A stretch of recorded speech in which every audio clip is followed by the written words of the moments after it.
ក្នុងហាងមើលបាល់អូនស្រីអាមេស៊ីខ្ញុំរ៉ូណាល់ដូតាំងពីក្បាលគោលមួយគ្របអូនស្រែកខ្ញុំស្រែកវិញអ្នកជុំវិញសាច់ព្រោះពួកយើងឆ្លោះគ្មានចប់ខ្ញុំថាមេស៊ីជាស្តេកបាល់តូចបងថារ៉ូណាល់ដូមិនได้ចាញ់អ្នកណាខំមិនដាក់គ្នារាល់យប់មិនដាច់តែមិនដឹងថាកំពុងរងចាំ message ពីគ្នាពីអត់ចូលចិត្តคล้ายជានឹកពីការចូលចិត្តคล้ายជាការខ្វល់បើមិនទាន់ចាប់តាមផងបេះដូងវិញចាប់តាមប្រកួតមុន Fan Ronaldo Fan Messi មនុស្សពីរនាក់តែបេះដូងមួយចុងក្រោយដើមដឹងកីឡាមិនបង្កើតស្វាត់ត្រូវទេ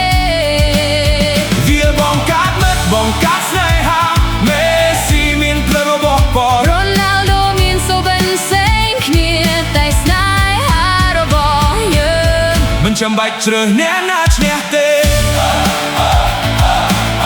មិនចាំបាច់ជ្រើសអ្នកណាឈ្នះទេ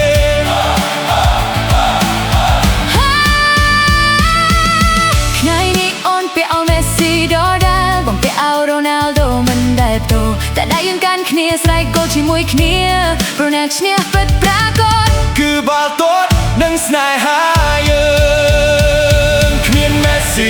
Ronaldo ក៏មិនពេញរឿងគ្មាន Ronaldo Messi ក៏ខ្វះការប្រកួត